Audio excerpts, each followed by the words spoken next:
Welcome back to 10 News at 5. I'm Hillary. Like during the 2012 Summer Olympics, we can expect to see some pretty close finishes, some with just a few hundredths of a second separating the winner from the rest of the pack. NBC's Liam McHugh looks at how race officials are able to determine who actually wins a race and by how much. At the 2012 Summer Olympics in London, timed events will be measured to 1/1000th of a second, 1 millisecond. And that requires a high-tech timekeeping system built with cameras, lasers, computers, and very accurate clocks. The accuracy of today's timing circuitry is 1/1000th of a second, so it's 100 times more accurate than a stopwatch. To make timekeeping more accurate and precise, engineers use technology to remove the possibility of error. In track events, an electronic pistol starts the race. Speakers behind the starting blocks allow each runner to hear the gun at the same time. If a runner applies pressure in under 100 milliseconds, faster than any human can react, the system signals a false start, and the race is stopped. Another false start. At the finish line, runners interrupt a laser beam, and their time is recorded, while a high-tech camera records more than 2,000 digital images per second. In swimming events, the start blocks also measure reaction times. But at the finish, the athletes stop their own timer by touching pressure-sensitive pads that cover the end of each lane. High-definition video cameras above and below the water also record the finish. Here comes Lisa! Unbelievable at the end! He's done it! With more than 3,000 athletes in 300 events at the 2012 Games in London, it will take timekeeping technology that is both accurate and precise to place the right athletes on the medal stands.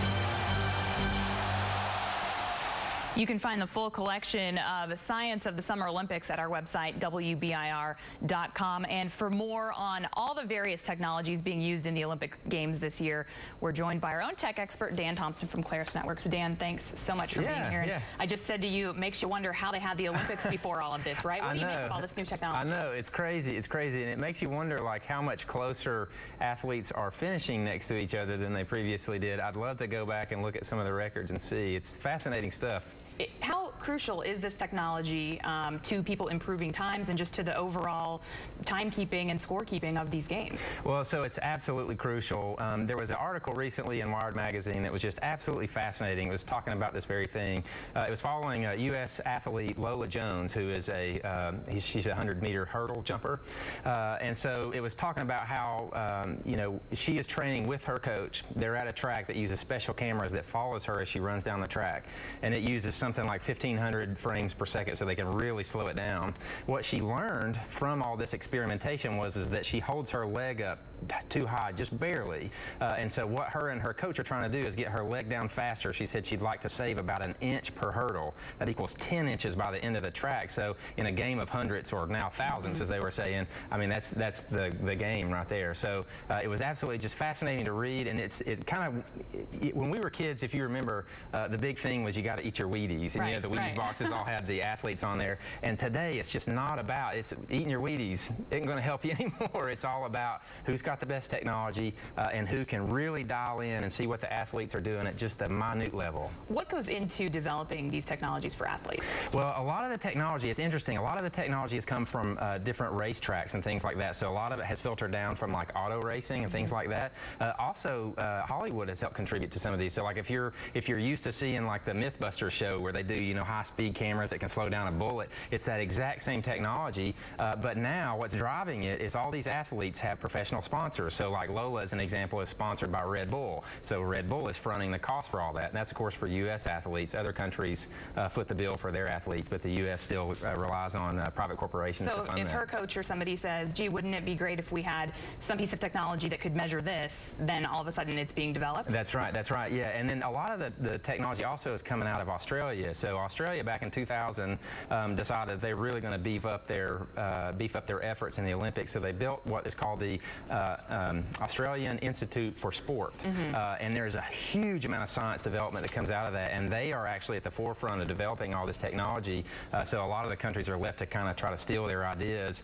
They have huge backing from their government, though, so this is taxpayer dollars in Australia that's paying for that. So we get the benefit, as does the rest of the world, when they see, oh, well, the Australians did it, so we can do that too. At the beginning of our interview, we were, saying that the Olympics aren't the way that they used to be. What do you see moving forward from this point in terms of technology? Well, absolutely. So what's interesting is technology will continue to drive, but what's really fascinating to think about is how much farther can the human body go.